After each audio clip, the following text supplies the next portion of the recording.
Ku izina ry'Imana Data na Mwana na Roho Mutagatifu, amen. Amahoro bana b'Imana, mwitinya mukingure Kristo amarembo yanyu, maze yinjire. Kuri wa gatandatu w'icyumweru cya 14 mu byumweru bisanzwe, tariki 10 Nyakanga 2021.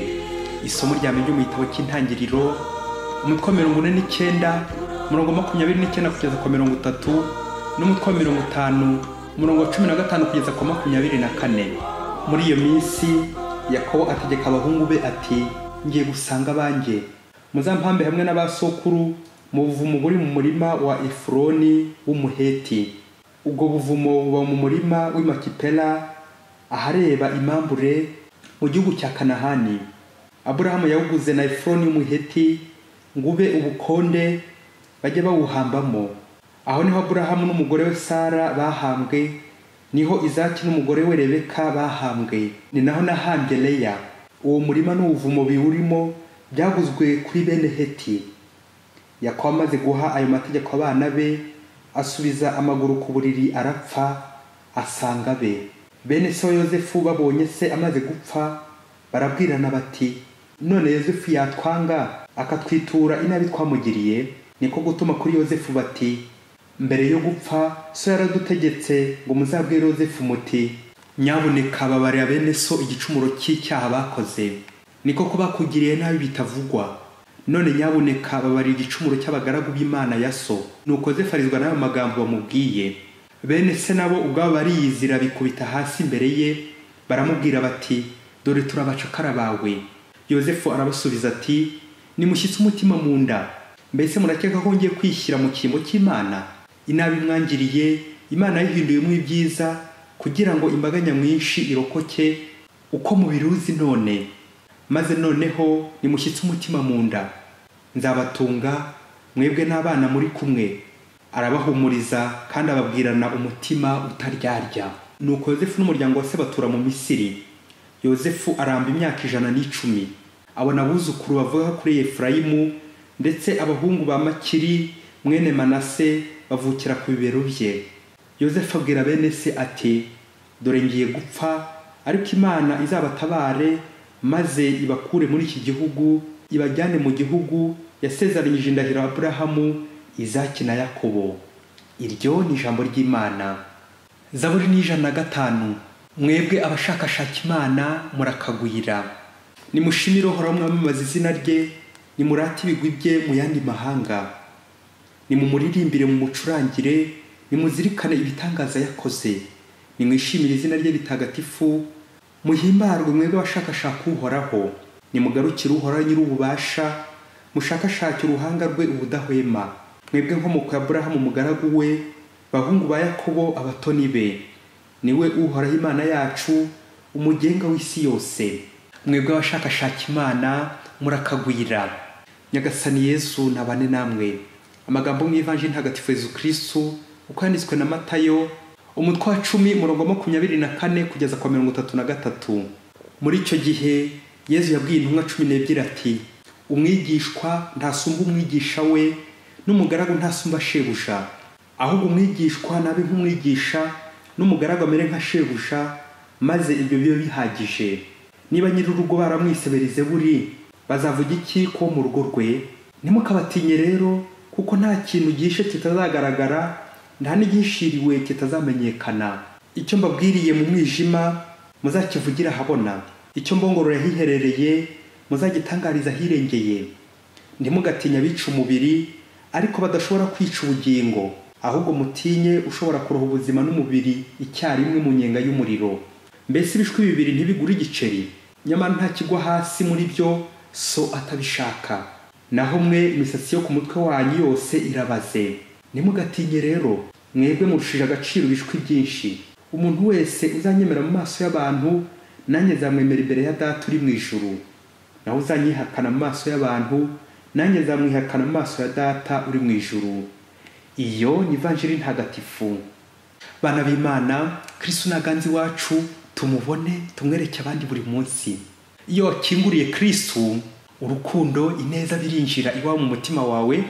Nabwo iyo wakinguriye se kibi, inabi, urwango, umwijima, kwihorera, ubugome, bikaba twibanira iwawe. Ni koko bavandimwe, inabi iranuka pe, naho ineza irahumura. Uhumura ubuneza. Ngewe wampitishamo nahitamwo impumuro ihumure, dore ko ubusanzwe bemeza ko nta mupfu winukira. Guhumura ineza buri munsi ntibigira uko bisa. Ahari impumuro, ineza n'urukundo, aho ntabwo babuharangwa, nta mwiryano uharangwa kuko haba hari Imana nyine. Nyagasani, ndashaka kwitura mu rukundo rwawe. Dore ingingo idufasha kuzirikana kuri amasomo y'uyu munsi. Inabi nituyihinduremo ineza. Nuko rero muvandimwe, wowe nanjye duharane ku ineza iganza inabi, nk'uko Kristo aganza shitani nta kubicurika. Mu isomo rya mbere harimo urugero rwiza twafatiraho rwo kutihorera. Dore ko twese ko turi nta budafite abamuhemukiye pe, ariko se mubyeyi, abaguhemukiye bose nawe ugiye ubahemukira, wahumura cyangwa wahuma bikarangira uhumye? Burya kwihimura biganisha no kukwihima, kubohora bikaganisha ku kubohoka. Muri iyi minsi twagiye dutega amatwi isomo rya mbere igitabo cy'Intangiriro. Bene wabo Yozefu baramugurishije kubera ishyari n'urwango bari baramugiriye. Kandi turibuka ko ku ikubitiro Yozefu yari yaje gusura bene se, yoherejwe na se aho bari baragiye, aje kubagirira neza. Barangije bamwitura inabi, bamugurisha mu Misiri. Yozefu ageze mu Misiri yabanje guhura n'akaga gakomeye nk'umucakara wese. Nyuma ariko Nyagasani aza kumugoboka, amugira umunyabintu mukuru wa Misiri kubera Imana. Murebe namwe umuntu wari insuzugurwa, umucakara, imfungwa, intamenyekana, mbese utavugwaga nk'uko n'ibikira majya byivugira muri Magnificat. None Imana imukwiye ku gisuzuguriro kubera Imana. Abo umunyabintu, rya zina rya Yozefu rivuga ilogmentera, kongera, kuzamura, kuzahura, gukiza, kurengera, gukiza abandi. Isomo rya mbere rya none turumva Yozefu ahumuriza bene se bamugiriye nabi, bakamugurisha. Dore ko Yozefu we ibyo byago yagize byose yabiboneyemo ukuboko kw'Imana. A quelque chose malheur bon. Yozefu ati, nimushyitse umutima mu nda, inabi mwari mwarangiriye Imana yihinduyemo ibyiza. Amen. Babyeyi bavandimwe, Imana ni igitangaza. Yandi yandikira igororotse ku mirongo igoramye, igahindura uwanze guhinduka, ikaguhindura umukire kandi wari umuhanya, umutindi nyakujya, ugakomera kandi wari intamenyekana. Bari baragutaye ikagutora ikagutaka, ahasigaye bagakurigata. Ya Mana ihindura imibabaro yawe ibyishimo. Bari barakugize ruvumwa yo ikakwita mugisha. Imana ihindura inabi mu ineza. Iyo ni Imana ya Aburahamu, Imana ya Isaki, Imana ya Yakobo, Imana ya Yakobo, Imana ya Yozefu. Biratangaje hano ku isi uko bamwe bateye, kandi turiyizi pe. Yozefu yataza kumenya Imana yamwisheje ku kigega, yari guhita yihimura pe, akumvisha bene se, akabishyura, akabagira nabi nawe. Ariko bavandimwe, biratwigisha ko umuntu umenya Imana atumvisha abandi, adahoza abandi ku nkeke, ngo yishimire ibyago bya bagenzi be, ngo yihorere, ngo atangire nk'aho umuyobozi uri kwigamba ati, ubwo maze kwima uwantoye azatona, abatarantoye bagomba kwimuka, ndima mukimuka. Nyamara bavandimwe, umuntu w'Imana nka Yozefu iyo yagize ibyago yishyira mu biganza by'Imana, nabwo yagera mu gihe cy'ibyishimo akumva ko ari Imana ikiri gukora ibyo byose. Bityo aho gukanga no gukangata, aca igikuba mu bana b'Imana, ahubwo akabahumuriza nk'uko natwe tugomera Imana buri munsi mu bicumuro byacu. Imana ikarenga ikaduhumuriza igatubabarira. Nimuhumure, humura nta cyaha Nyagasani atababarira. Tuza, Imana irakuzi, Imana niyo nkuru. Ni nabyo Yesu yatwibukije muri Evanjiri ya none ari gutuburira, ahumuriza intumwa ze ati, ntimugatinya abagira nabi, abahemu, abagome, abihorera, abo bangana, abicanyi b'umubiri, kuko badashobora kwica ubugingo. Amen. Muvandimwe, tuza niba roho yawe iri ku Mana, witinya. Hari ingero ebyiri Yesu aduhaye muri Evanjiri zitwereka ko araducunze, ahora turinze, ibishwi ndetse n'umusatsi, nk'ibintu dusanzwe tuzi bisuzuguritse, ariko Imana ku buhangange bwayo ikabigenzura, ikabicunga. Bagize bati, mbese ibishwi bibiri ntibigura igiceri? Nyamara nta na kimwe kigwa hasi muri byo so atabishaka. Naho mwebwe imisatsi yo ku mutwe wanyu yose irabaze. Amen. Kuba Imana inzi birampagije. Ninde wantera ubwoba? Ninde wankangaranya? Niki cyampungabanya? Imana iranzi. Impamvu abantu duhorana ubwoba dukora kuri baranyishe, baranyica, n'ubugome tuba twifitemo burya bushaka kuvumbuka, nguko kwihorera, kwihimura bigatangira. Umunsi umwe mu rugo rumwe, umugabo n'umugore bari bakize pe, bafite n'amamodoka atwara abagenzi n'ibintu mu muhanda, ariko umugabo akajyaza ataha amajoro yasinze, yaborewe, nuko umugore bikamubabaza cyane ko umugabo ageze yavundaguritse. Umugabo rero kera kabaye yaje kuzana undi mwana mu rugo rwe, wa mugore noneho amubonye arasara arasizora, ngo umugabo yamuciye inyuma, nuko umugore ahungeta wa mwana bikomeye. umugabo abibonye biramubabaza cyane, noneho akajya yirirwa iyo mu nzoga agataha mu gicuku. Za modoka zabo zo mu muhanda umugore ntiyongeye kumenya irengero ryazo, nuko abanaho n'umugabo we ntawe uvugisha undi. Umugore arashavura bikomeye, ndetse n'abandi baturanyi bakabona ko ari umugabo uri mu mafuti. Dukurikije ibintu bishariye akoreraga umugore we, wa mugore kwihangana biramunanira, afata umugambi wo kwahukana agasubira iwabo. Nuko ageze iwabo nyina amubaza ikimugenza. Wa mugore ati sinasubira hariya kwa shitani yarampemukiye bikomeye. Urumva nyina yagombaga kwibaza ubushitani wari we. Nuko umugore arakomeza ati uwo mugabo shitani arasesagura umutungo wacu wose, ikabari nayo yabigize ibye, akanca inyuma, yarangiza akanzanira abana ngo mbarere. None rero mamayi sinabana na shitani ngo mbishobore, kandi ndi umuntu.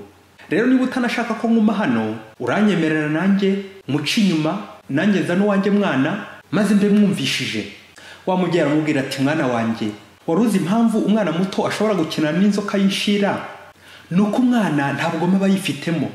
Impamvu inzoka irya umuntu mukuru akenshi yaje kwitabara, kuko iyo yumvise kare impumuro y'umuntu uje kuyirwanya, impumuro y'ubwoba n'ubugome by'uwo muntu mukuru uje kuyirwanya, agresseur. Nuko rero byahura bigahangana, ikirushije ikindi ngufu cyangwa ubugome kikica ikindi. Ariko umwana muto ku nzoka bishobora gusabana.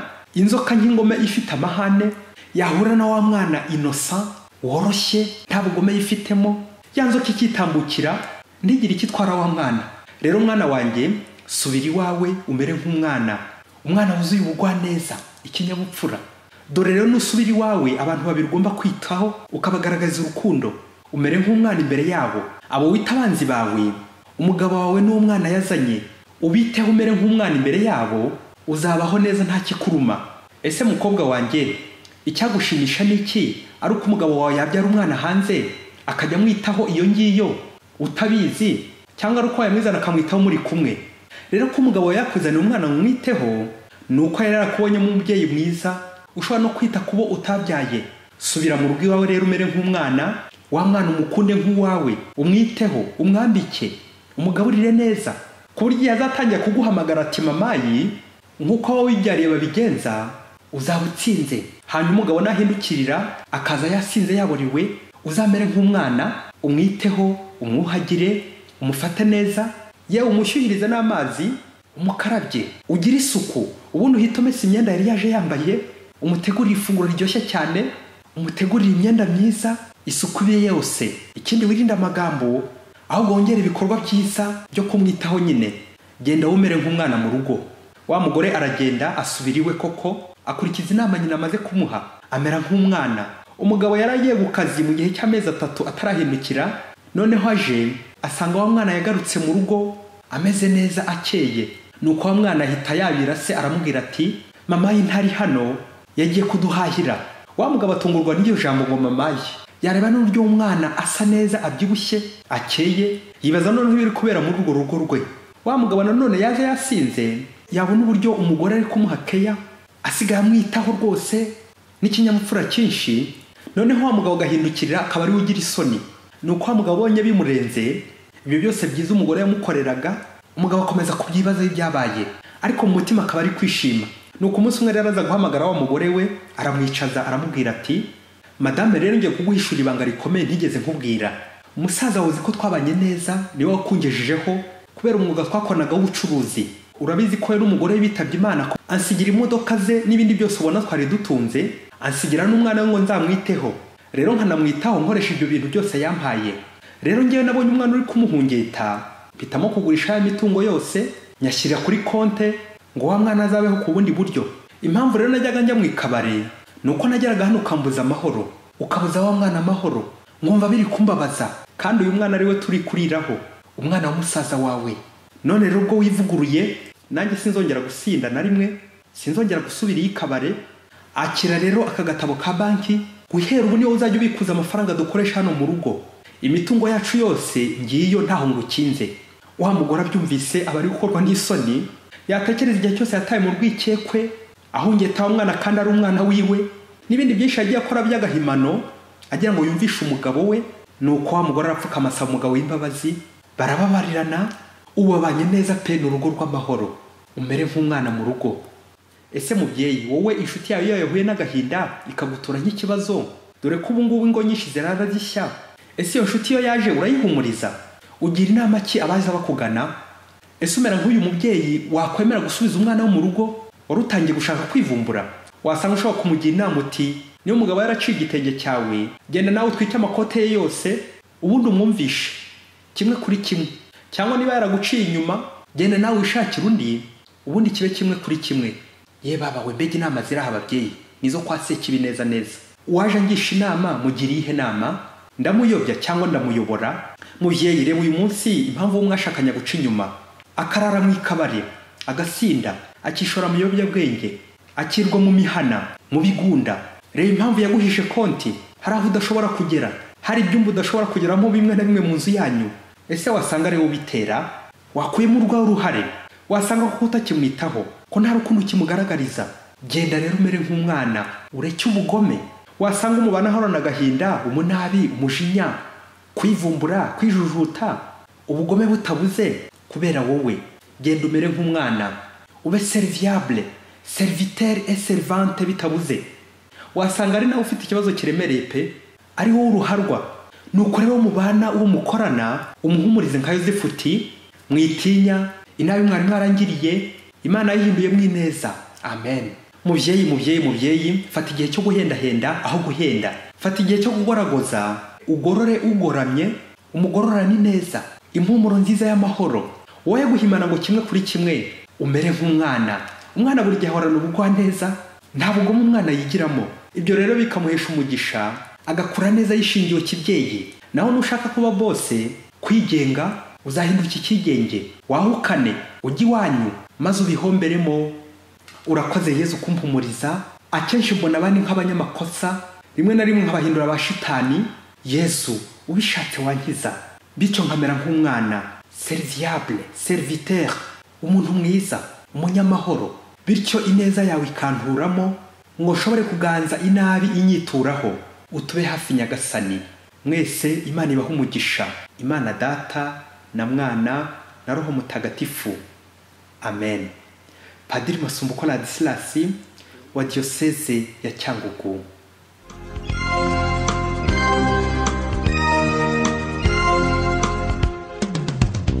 Yosefu mugabo wa Mariya